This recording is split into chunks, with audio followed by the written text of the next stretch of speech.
bienvenue pour une nouvelle vidéo. Aujourd'hui, vous l'avez vu, on va faire un book haul. C'est un book haul qui va rassembler mes achats des 15 derniers jours de juin, tout le mois de juillet et bah, du coup les 15 premiers jours d'août, puisque au jour où je fais cette vidéo, on est le 15 août. Pour ceux qui ne seraient pas familiers avec mes book hauls, je vous montre tous les livres qui sont rentrés dans ma palle depuis le dernier book haul et que j'ai pas encore lu parce que, de un, ceux que j'ai déjà lus sont posés ailleurs et j'ai pas. Enfin, j'ai la flemme d'aller les chercher et tout, et après il faudrait que je les remette là où ils étaient. Donc c'est relou. Et aussi parce que si je les ai déjà lus, vous allez les voir très prochainement. Enfin très prochainement, selon mon retard dans les lectures. Mais quoi qu'il arrive, vous allez les voir dans les semaines qui viennent dans un objet de lecture. Donc je vois pas l'intérêt de faire doublon, surtout que cet objet de lecture est déjà bien assez gros. Et aussi, il n'y aura pas de résumé hyper long dans cette vidéo, parce que pour les 3/4, si ce n'est les 100% de ces livres, je connais pas les résumés en fait. Donc je sais pas. Je peux vous dire pourquoi je l'ai acheté, pourquoi j'ai envie de le lire, et ce dont je crois que ça va à peu près parler. Mais c'est tout. Donc si vous voulez des résumés, en barre d'infos, je vous liste tous les livres que je vous présente et je vous mets le lien vers la page. Alors moi j'ai choisi Booknote parce que c'est Booknote que j'utilise, mais vous pouvez aller sur un autre site. Voilà, vous êtes assez grand pour aller sur un autre site et lire le résumé du livre si ça vous intéresse. Bref, on commence parce que sinon c'est ce book haul, je bafouille déjà, va durer une éternité. Le tout premier, c'est Liens familiaux de Danielle Steele. C'est un livre que ma grand-mère m'a donné. Quand je vois du Danielle Steele, je ne réfléchis pas et je ne lis pas. Le résumé, voilà, j'aime beaucoup, de manière générale, j'aime beaucoup Danielle Steele. Elle a écrit genre une centaine de livres, un truc comme ça. Évidemment, je les ai pas tous lus et évidemment, tous ceux que j'ai lus, je les ai pas appréciés. Il y en a que j'ai abandonné, il y en a que j'ai adoré, il y en a que j'ai surkiffé, il y en a qui sont trop cool, il y en a qui sont hyper bien écrits. Voilà, c'est un peu la roulette russe avec Danielle Steele parce que elle a écrit tellement de livres et elle a abordé tellement de sujets et elle a aussi son écriture qui a évolué, ce qui fait que j'aime pas tout de la même manière, mais j'ai quand même envie d'essayer. C'est-à-dire que même si je me tape 10 échecs avec Daniel Steele, j'ai quand même envie d'en lire d'autres et de continuer à en lire. Donc voilà, ici vu le titre à mon avis on va parler de famille. Non, c'est pas vrai. Bref, voilà, je sais pas quand je le lirai du tout, parce que c'est du Daniel Steele, je l'ai pris, et peut-être qu'il va traîner dans la page genre 15 ans, mais c'est pas grave. Ensuite, je crois que c'est début juillet, on a eu pas mal, il y a eu pas mal de soldes. Et du coup, je me suis dit que j'allais aller sur les sites des petites maisons d'édition pour voir ce qu'ils proposaient parce que j'ai envie de soutenir les petites maisons d'édition, mais je suis pas forcément très très motivée pour mettre genre 15 ou 20 euros dans un livre neuf d'un auteur et d'une maison d'édition que je connais pas. Donc là, je me suis dit, s'il y a des soldes, c'est l'occasion. Et en fait, j'ai commandé que sur une maison d'édition qui est Sharon Kenna et je me suis commandé une trilogie complète. Donc c'est la trilogie des Tags, donc le tome, attendez, 1, la mutagénèse, le tome 2, les saints, je vais y arriver, et le tome 3, suprématie. Voilà, cette couverture me fait un peu flipper, c'est très bizarre, mais bon, c'est pas grave. Et donc c'est écrit par Mel 2.2, je suppose, mais même c'est sûr, c'est un pseudonyme, mais c'est pas grave. Ici on est a priori plutôt dans de la SF, qui est un genre que je ne lis pas beaucoup parce que j'ai beaucoup de mal avec la SF, mais je me suis dit, alors c'est juste avec les couvertures, hein, parce que je lis pas les résumés, qu'on n'était pas dans la SF, genre on est plutôt dans la SF avec de la science qui a évolué, peut-être des robots, des trucs comme ça, mais on n'est pas dans l'espace. Voilà, la science-fiction de l'espace, moi ça m'intéresse pas du tout, j'accroche pas du tout. Donc là, je me suis dit qu'on allait essayer et j'ai pris les 3 d'un coup. Déjà parce que j'avais peur que si je prenais que le tome 1, après il n'y aurait plus le tome 2 et 3. Et surtout parce que c'était tellement soldé que acheter les 3, ça m'est genre revenu à 10 euros. Alors que le tome 1 tout seul et neuf vaut. C'est celui-là le tome 1 Oui, vaut 15,50 €.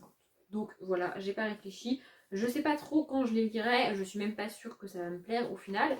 Mais j'avais envie d'essayer et puis surtout j'avais envie d'acheter des livres. Donc je les ai achetés. Sharon Kenna, c'est une maison d'édition qu'on voit pas beaucoup sur Booktube. J'ai pas l'impression qu'elle a beaucoup de partenaires Booktube. Alors peut-être qu'elle en a sur Instagram et sur d'autres réseaux sociaux que je connais, enfin que je connais, si, mais que j'ai pas et que donc je ne suis pas. Mais sur Booktube, c'est rare qu'on voit des livres Sharon Kenna. Donc voilà, j'avais envie d'essayer. Je vais les poser parce qu'ils sont hyper lourds en fait. Et que voilà. Et étonnamment, pour une série, ils sont de plus en plus petits. Généralement, ils sont de plus en plus gros, les tomes. Et là, ils sont de plus en plus petits. Mais bon, on verra bien. Ensuite, autour du, je dirais 12-13 juillet, je me suis rendu compte que je n'aurais pas assez de one-shot jeunesse pour finir mon mois juillet jeunesse. Et ça me faisait chier. J'avais pas envie de lire autre chose que de la jeunesse au mois de juillet. Donc je me suis dit, c'est pas grave, je vais commander des livres. Sauf que, soyons clairs, 4 ou 5 livres, ça m'aurait largement suffi pour finir le mois. Mais j'en ai commandé beaucoup plus que ça. J'ai fait une première commande sur 2 sites. En fait, sur le site, je suis allée sur la page, comment ça s'appelle déjà Gallimard Jeunesse, c'est ça. Et j'ai mis dans mon panier tous les livres, j'ai fait défiler les pages et j'ai mis dans mon panier tout ce qui m'intéressait en me disant je ferai du tri après. Sauf que j'ai pas fait de tri et j'ai commandé comme ça. Voilà, donc c'est arrivé tout ça comme ça. Il y en a qu'un qui n'est pas de Gallimard Jeunesse, je crois. Le premier, c'est L'étrange cas du Dr Jekyll et de Mr Hyde de Robert Louis Stevenson. Et je me suis sentie tellement con quand j'ai vu que c'était lui qui l'avait écrit. Parce que dans ma tête, c'était genre Anne Shelley, celle qui a écrit Frankenstein, ou un autre qui a écrit plutôt des livres sombres et un peu gothiques comme ça. Et j'aurais pas dit Robert Louis Stevenson. Donc de Robert Louis Stevenson, il est hyper dur à dire son nom. J'ai déjà lu L'île au trésor que j'avais beaucoup aimé. Et en fait j'avais envie de lire l'étrange cas du Dr Jekyll et de Mr Hyde sans savoir qui l'avait écrit. Et donc en découvrant entre guillemets que c'était lui qui l'avait écrit et que j'avais déjà beaucoup aimé L'île au trésor, bah, je me suis dit allons-y. Voilà, je ne l'ai pas encore lu, je ne sais pas quand je le lirai, mais j'ai très envie de le lire. Ensuite, j'ai pris Le Passeur de Lois Lowry. C'est un livre que je veux lire depuis très longtemps. Il y a un film qui en avait été adapté. Et j'ai vu le film et je me suis dit, il faut que je lise le livre. Mais je voulais oublier un peu le film avant de lire le livre. Je vais volontairement pas essayer de me souvenir de ce que j'ai vu dans le film et donc du résumé du livre. Parce que je ne veux pas m'en rappeler avant de me lancer dedans. Tout ce que je me rappelle, c'est qu'on a un jeune homme avec une histoire de souvenir et qui va devenir genre l'apprenti du gardien des souvenirs, je sais plus, un truc du genre. Et j'avais vraiment beaucoup aimé le film. Derrière, c'est écrit l'une des premières dystopies de la littérature jeunesse. Donc voilà, j'ai trop hâte de le lire. C'est aussi un classique de la littérature jeunesse au passage, ce qui ne gâche rien. Et ouais, j'ai vraiment envie de le lire. Je ne l'ai pas encore lu, pareil, tout ce que je vous montre, je ne les ai pas encore lus, logique, hein. Mais j'ai vraiment hâte de le lire. Et peut-être qu'après, je me re-regarderai le film. Voilà. Je me suis aussi pris To Be Loneless, le tome 1, La vie suspendue de Timothée de Fombelle. Je crois que c'est un diptyque, si je dis pas de conneries. De Timothée de Fombelle, j'ai déjà lu Victoria Rêve, que j'avais adoré. Dans Victoria Rêve, on suit une jeune fille qui s'appelle Victoria, je crois. Et le livre est très court, il doit faire genre 100, 120, 130 pages, un truc comme ça. Et il raconte le passage, le moment de ta jeunesse où tu passes de la jeunesse, de ton insouciance, de ton innocence, au moment où tu commences à comprendre que la vie c'est pas toujours rose, c'est pas toujours sympathique. Voilà, il raconte juste ce micro passage là qu'on a tous eu dans notre vie et j'avais trouvé ça génial. J'avais adoré l'écriture de Timothée de Fombelle et j'avais toujours voulu lire autre chose de lui, mais j'avais jamais rien acheté.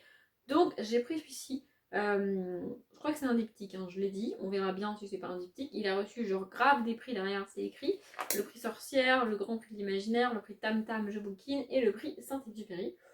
Voilà, on est sur. Voilà. Je crois qu'il y a des illustrations. Oui, voilà, il y en a un petit peu comme ça. Donc voilà, j'ai hâte de lire autre chose de Timothée de Fombelle et j'espère vraiment que ça va autant me plaire que Victoria Rêve. Mais je crois qu'ici on est plutôt dans un truc de fantastique. Bon, il a reçu le prix de l'imaginaire, donc voilà, on doit être en mode fantastique, fantasy. Par contre, je ne veux pas savoir de quoi ça parle. Donc voilà, je voulais juste le lire et je l'ai acheté. J'ai aussi enfin acheté le tome 1 des Royaumes du Nord, donc À la croisée des mondes. Je crois que c'est dans ce sens-là, mais je sais jamais en vrai. Donc de Philippe Pullman, c'est l'un des plus grands classiques de la littérature jeunesse en tout ce qui est fantasy. Je crois que c'est de la fantasy. J'ai peur de le lire parce que tout le monde l'aime tellement et tout le monde l'encense tellement. On a des gens de mon âge qui l'ont lu quand il est sorti ou quand ils avaient genre 10-11 ans et qui le relisent maintenant tellement ils ont aimé. Et j'ai peur de ne pas ressentir tout cet engouement et de devoir dire en œuvre d'écriture que j'ai pas aimé. Voilà, j'ai peur de ça parce que je sais que c'est un livre très apprécié. Après, clairement, je me forcerai pas à le lire si ça me plaît pas, hein, c'est pas ça. Et c'est l'un des plus gros que j'ai acheté en jeunesse. D'ailleurs, combien de pages il fait? J'ai même pas regardé, mais vraiment, il est énorme. Il n'est pas du tout illustré. Voilà, il fait donc 500 pages, tout simplement. Hein. Et il n'y a aucune illustration, donc j'ai peur. J'ai peur de ne pas accrocher. Ah si, on a juste les débuts de chapitre qui ont des petits carrés comme ça à chaque fois différents. Voilà, je verrai bien. Je veux pas me mettre la pression en mode il faut absolument que je l'aime, c'est trop bien, ça va être trop cool et tout. Je veux juste le découvrir. Donc peut-être qu'il va sûrement rester ici un paquet de temps avant que je me lance dedans. Parce que j'ai quand même une petite appréhension. Mais non, je sais pas de quoi ça parle en fait. Parce que juste le fait que tout le monde dise que c'est trop cool, que c'est trop bien, que c'est de la fantasy et que c'est de la jeunesse, moi ça me suffit en fait. J'ai pas besoin d'aller voir plus loin le résumé. Donc je sais pas. Toujours dans la même commande, hein. Oui, oui, je vous ai dit, j'ai un peu craqué en sachant qu'il y en a deux, je crois, de cette commande que j'ai déjà lu, hein, que je vous montre pas. Bref. J'ai aussi pris le Club de l'ours polaire, le tome 1, Stella et les mondes gelés de Alex Bell. Clairement, celui-ci, je me suis dit que pour le Cold Winter, ce serait cool. Oui, j'aime bien préparer mes challenges à l'avance parce que sinon, au moment de préparer ma palle, je me rends compte que j'ai pas de livre et ça me fatigue, donc je les achète à l'avance. Il est hyper illustré celui-ci, je viens juste de passer une magnifique page illustrée et j'ai oublié de vous la montrer. Donc j'en cherche une autre et évidemment il n'y en a pas d'autres sinon c'est pas drôle. Ah ça y est. Voilà, on a des grandes illustrations comme ça, je trouve ça trop cool. Je sais pas de quoi ça parle, celui-ci il est pas sorti enfin il a pas dû sortir il y a genre 10 ans en grand format, ça doit faire peut-être 2 ans, un truc comme ça, je sais plus. Et on l'avait pas mal vu tourner sur Booktube et alors je sais plus, mais le premier résumé que j'en ai eu m'a donné envie de le lire. Et du coup, bah, j'ai plus écouté les gens en parler, j'ai plus écouté les avis et les résumés, parce que à partir du moment où j'ai décidé de lire un livre, je ne veux plus rien entendre sur lui jusqu'à ce que moi-même je l'ai lu. Ouais, je suis un peu bizarre comme fille. Donc, je sais plus de quoi ça parle en fait. Voilà, je sais juste que j'avais envie de le lire. Et c'est illustré par Tomislav Tomik, si jamais ça vous intéresse. Voilà, c'est écrit, alors je vous donne l'info. J'ai aussi pris le portrait de Dorian Gray de Oscar Wilde, évidemment. Voilà, c'est un grand classique que j'ai envie de lire vraiment beaucoup. Comme la plupart du temps, il est illustré. Voilà, voilà. J'ai hâte. J'ai peur du sombre et j'ai peur que Oscar Wilde parte trop loin pour moi et que je trouve ça trop loufoque. Mais j'ai quand même envie d'essayer. Et à part qu'on va suivre Dorian Gray, bah, j'ai aucune idée de quoi ça parle, hein. Voilà. Parce qu'encore une fois, que ce soit un classique, que ce soit de la jeunesse et que ce soit écrit par Oscar Wilde, me suffit pour avoir envie de lire. Donc voilà. J'ai aussi pris, je ne m'arrête pas, hein, je vous l'ai dit, quelques minutes après minuit de Patrick Ness. De Patrick Ness, j'ai commencé il y a genre, je sais pas, peut-être un an ou deux. Je sais même plus comment il s'appelle, mais je vous écrirai le titre ici. Donc voilà, j'ai commencé ce livre-là. J'ai pas réussi à avancer, il faudrait que je le reprenne. D'ailleurs, je crois qu'il était dans mes livres à terminer. J'ai fait une vidéo sur 5 livres que je veux terminer. Il est dedans, si je dis pas de conneries. Et je ne l'ai pas repris. Donc voilà, mais celui-ci on en a énormément entendu parler. Et pour Halloween, je me suis dit que ça serait vachement cool d'avoir ça pour Halloween. Voilà, à part que c'est un peu flippant, qu'il y a une histoire autour de minuit et que c'est écrit par Patrick Ness et que du coup j'avais envie d'essayer, ben je sais pas de quoi ça parle. Et celui-ci il est pas illustré, mais il est pas très très long, il fait combien de pages? Oui, j'aime bien savoir combien de pages les livres font avant de me lancer dedans, faut pas chercher. Il fait même pas 200 pages, donc voilà, pour genre Halloween, ce serait parfait. Et j'espère que je pourrais aimer, parce qu'en fait, si j'aime pas celui-ci, ça va pas me motiver à reprendre l'autre. Vous voyez? Bref. Et enfin, le dernier de cette commande que j'ai fait sur 2 titres, c'est Le voleur du magie, livre 1 de Sarah Prineas. Je ne sais pas. Alors lui, j'en ai jamais entendu parler. Je l'ai vu passer dans les pages que je faisais défiler et dans tous les livres que j'ai pu voir défiler le jour où j'ai fait ma commande. Et je me suis dit, voleur, magie, jeunesse, on y va, c'est parti. J'ai pas lu le résumé, je connais pas le livre, je connais pas l'autrice. Le titre et la couverture m'ont juste donné envie de le lire. Après, je me suis un peu renseignée, je crois qu'il y a 5 ou 6 tomes et que le dernier est pas sorti en poche. Je crois que c'est un truc du genre. Du coup, vu que ça date un peu, je sais pas si ça va sortir un jour, j'espère. On a tout un truc à la fin de. On a les lieux apparemment qui sont décrits. On a quoi? On a un alphabet. Donc ce qui semble être de la fantaisie. Enfin, si on a un truc différent de comment nous on parle, en général c'est de la fantaisie. Et à part ça, on n'a pas d'illustration. Mais voilà, j'ai eu envie de le lire et j'ai toujours envie de le lire. Donc je l'ai acheté. Voilà, je trouve la couverture vraiment très cool, hein. Bref. Si vous l'avez lu, que j'en avais pas entendu parler, si vous l'avez lu, alors me résumez pas le truc, j'ai pas besoin du résumé, mais dites-moi juste si c'est bien ou pas. Ensuite, j'ai aussi fait une commande sur les éditions du Chat Noir. En fait, j'ai passé ma commande sur les éditions du Chat Noir avant, mais je vous les montre après parce que j'ai reçu le colis après. Et donc, je me suis fait un kiff. J'ai commandé 3 livres de la collection Château Hanté, donc la collection jeunesse. J'en ai lu un, donc je vous le montre pas parce que je l'ai plus, il est ailleurs, je sais pas où il est. Et donc, il y en a 5 en tout qui sont sortis, si je dis pas de conneries, 5 ou 6, mais je crois que c'est 5. J'en ai pris que 3 parce que je me suis dit que tous les prendre, ça allait faire un peu beaucoup. Donc j'ai pris Les larmes de l'araignée de Pascaline Nolo. Je sais pas de quoi ça parle, mais j'adore. La couverture est verte et j'adore cette couverture. Et la fille, elle a l'air flippante, hein. Je sais pas, ça fait un peu sirène et tout. Ou araignée. Avec les larmes de l'araignée, plutôt araignée. Mais je sais pas, ça me fait penser à une sirène, ses cheveux et tout. Je sais pas de quoi ça parle. En fait, je me suis juste fiée aux auteurs et aux couvertures pour choisir entre les 5. Et Pascaline Nolo, j'en ai pas mal entendu parler. Alors, je sais plus ce qu'elle a écrit d'autre, mais j'en ai déjà entendu parler et donc j'avais envie de la découvrir. Et puis la couverture, franchement, je la trouve trop belle. Ils sont pas très longs, hein.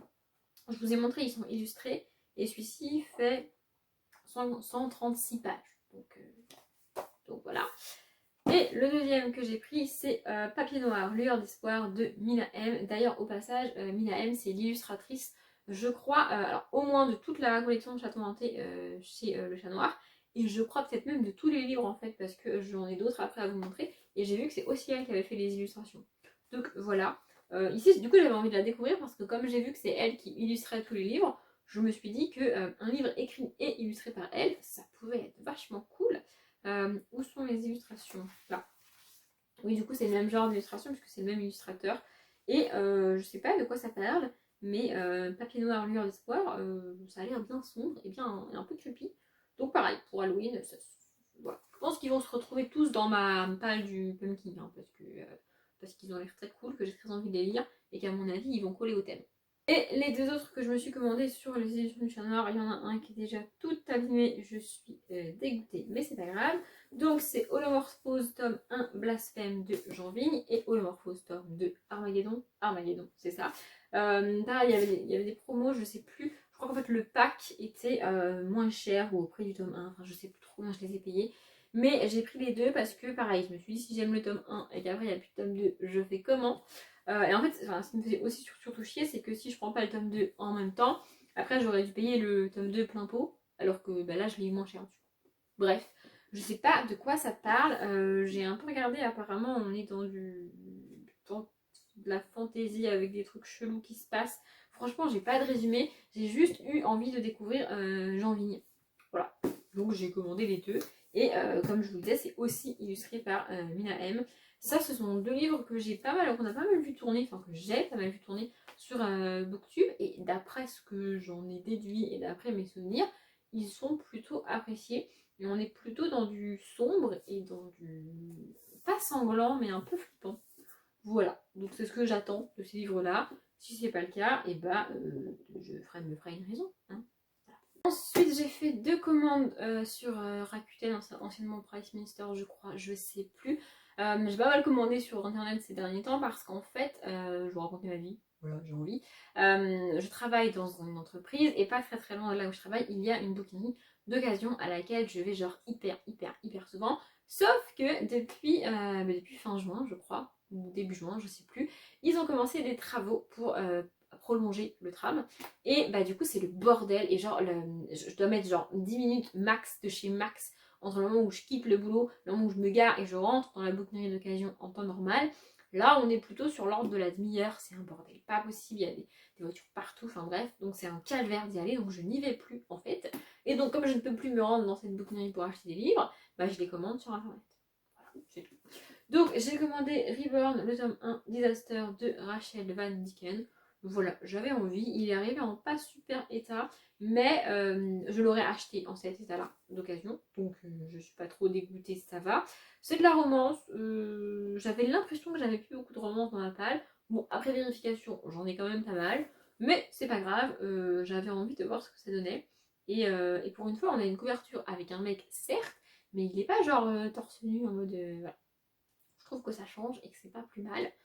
Et à part que c'est une romance, de quoi ça parle, aucune idée. Parce que en fait, je veux pas savoir s'ils ont passé torturés, qu'est-ce qui leur est arrivé avant de commencer la romance. Sinon, pendant le moment que l'autrice va m'expliquer ce qui leur est arrivé et que moi j'ai déjà découvert dans le résumé, je vais me faire chier. Donc je ne lis pas les résumés et encore moins des romances. J'ai jamais lu de Rachel Van Dicken, mais on verra bien ce que ça donne.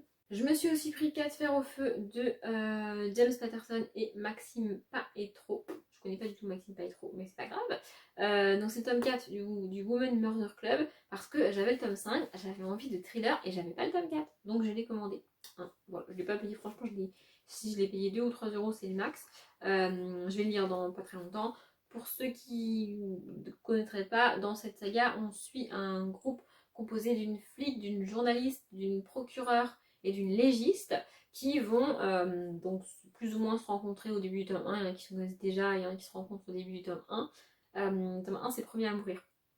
Voilà, et donc elles vont constituer le Women Murder Club, elles vont en gros se réunir régulièrement dans une espèce de café pour brainstormer sur une affaire et une série de meurtres qui a eu lieu et essayer de comprendre qu'est-ce qui s'est passé, où on en est, est-ce que qui a tué, pourquoi et tout ça et tout ça. Et j'adore d'autant plus qu'à l'époque où ces livres sont sortis, avoir des femmes personnages principaux dans les thrillers, c'était extrêmement rare, c'est encore rare aujourd'hui. En général, comme les thrillers sont majoritairement écrits par des hommes et destinés à un public majoritairement masculin, tout ça n'est pas une généralité, c'est majoritaire. C'est-à-dire qu'il y a des femmes qui écrivent, il y a des femmes qui lisent des thrillers, mais la plupart des lecteurs de thrillers et des auteurs de thrillers sont des hommes. Et donc, on avait des personnages masculins. Enfin, voilà, c'est pas du sexisme, c'était de la pure logique, parce qu'en général, un homme met en scène un personnage masculin et une femme met en scène un personnage féminin. Encore une fois, l'inverse arrive aussi, mais ça reste plus rare. Et donc, je trouve ça hyper cool d'avoir un groupe de femmes qui mènent des enquêtes. Il n'y a pas un seul mec personnage principal, les hommes sont personnages secondaires et ça ne me dérange pas du tout dans cette saga, alors même que normalement j'ai besoin d'un personnage masculin fort et intéressant dans un livre pour que ça me plaise. Et là, c'est pas le cas. Et j'adore vraiment, vraiment. Donc voilà, je l'ai acheté. Je sais pas quand je le lirai. On verra. Mais j'ai très envie de thriller en ce moment. Et pour l'instant, je suis plutôt dans des policiers enquêtes. Donc peut-être que je me ferai celui-ci après. Et enfin, j'ai passé une autre commande sur 2 sites parce qu'il y avait la espèce d'offre, vous savez, je crois que c'était le livre de poche, c'est ça, tout de dire des conneries autant que je vérifie. 2 livres achetés, un livre offert, et quand j'ai vu le livre offert, je me suis dit il faut que je commande parce qu'il faut que je l'aie. Et là il est offert, comme ça je vais le lire enfin, parce que j'ai toujours pas lu le livre que j'ai eu offert du coup. Et je veux vraiment le lire. Mais d'abord, les 2 livres que j'ai achetés, du coup, c'est le Percy Jackson, le tome 1, Le voleur de foudre de Rick Riordan. C'est une saga que je veux commencer depuis littéralement des années, mais je ne sais pas pourquoi, je n'achetais jamais le tome 1. Donc là, je l'ai, et je vais le lire, je sais pas quand, mais je vais le lire. À part qu'on va suivre, à part que c'est une espèce de réécriture de la mythologie avec Percy Jackson, et à part le fait que j'ai vu les films, je sais plus vraiment de quoi ça parle, et j'espère ne pas être déçue. Hein, voilà, parce que ça fait tellement longtemps que je veux le lire que si quand je me lance dedans je trouve pas ça top, je serais hyper déçue. Ce serait dommage. Donc voilà, surtout que je pense que pendant tout le livre, je vais avoir la tête de l'acteur qui joue Percy Jackson dans les films. C'est un acteur que j'adore. Donc ça peut être que positif en fait. Hein. Voilà. Pareil, si vous l'avez lu et que vous avez aimé, motivez-moi à le lire. Parce que c'est pas parce que je l'ai acheté que je vais le lire dans les mois qui viennent. Je suis tout à fait capable de le laisser dormir dans la palle pendant encore des années.